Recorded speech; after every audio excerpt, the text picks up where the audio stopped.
Meet James Eder, the co-founder of popular UK university discount site studentbeans.com. He fits the apprentice profile, an up-and-coming entrepreneur, well-spoken, with audition video in hand. But you won't find him across a boardroom table from Alan Sugar or Donald Trump next season. James has his eyes set on the Marketing Academy. We are a non-profit organisation, and we're taking the current generation of talented marketeers and turning them into the leaders of tomorrow. He's one of hundreds of young business leaders vying for 25 spots at the Academy. We have people from blue chip corporates, we have people from small advertising agencies, we have people from the public sector, we have some candidates from charities, and we have some entrepreneurs. So it's quite diverse. So he's up against it. At stake is a year's worth of free advice from many of the UK's top marketing minds.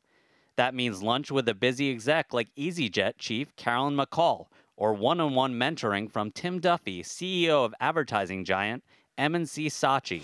Starting to sound like reality TV gold? Well, today's stage 4 of the Academy's selection process, a grilling by a panel of HR directors. They've said, look, be yourself, and the challenge is kind of almost cramming for an exam and thinking, kind of making sure you say the right things and to get across kind of how passionate I really want it, and also how much I feel like I can give the program and also kind of learn from it. But I've still got so many kind of thoughts racing through my mind, but hopefully I say the right things. While James is in with the selection panel, another Academy judge is giving me a sense of what he's up against. The hypotheticals work great because no one can prepare for a question that puts them 5 years out in an intensely difficult organizational problem. They just got to go, I don't know.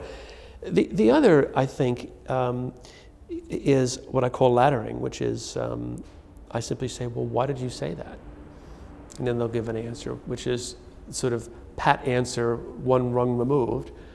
They'll say, well, tell me more about it. But once you start peeling away, then you expose the raw nerve, I guess you could say. And you're getting to the real heart of the question. It's been a tough road for James. He's had his audition tape screened, passed a 40-minute telephone interview, and been through a battery of online personality tests. Fraser Smeaton was sitting in James's shoes a year ago. After landing a spot at the Academy, he and 2 friends launched the popular fancy dress site, Morph Suits. We were beginning to have the thoughts about whether we should, pack our career jobs in and go and work on something which, on the face of things, I mean, it's morph suits.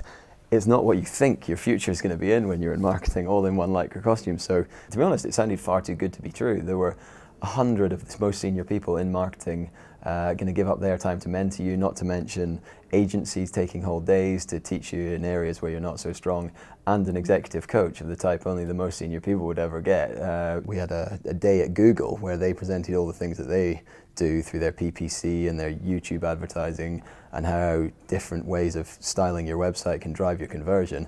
I was sitting taking notes frantically, knowing that we do most of our business through the internet, and we hired one of the agencies that presented to drive our conversion rate out of it. So we've got a huge amount out of it.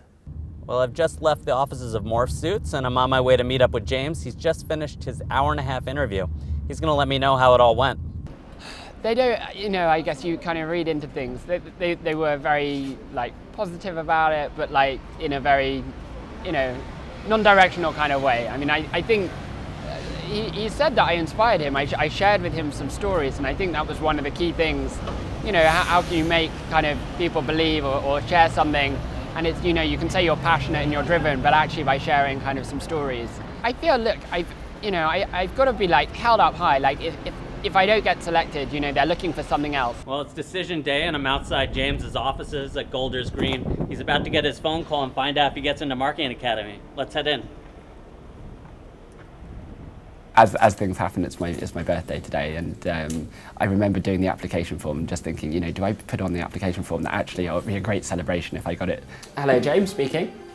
Hello, James. It's Sherilyn Shackle at the Marketing Academy. Hi, Sherilyn. You all right? I'm all right. How are you? Yeah, I'm very good, thank you.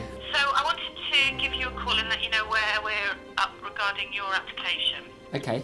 Clearly, as you know, it's been a really, really, really difficult year. The caliber's been phenomenal, and probably more nominations than we've ever received before. Yeah. Of the 60 that went through to the final interview stage, if I'm completely honest, if we'd had 60 places, we probably would have given a place to So Wow. there's kind of cigarette paper between the ones who've got through and didn't. Yeah, I understand. So firstly, I just need to say you did fabulously to get that far. Okay. So in the round, we've reviewed your entire application from start to finish, and I'm delighted to tell you that we would love for you to become a scholar. Oh, amazing. Thank you so much. Today it may be time for celebration, but up next for James, Marketing Boot Camp. Zach Sauce, Reuters.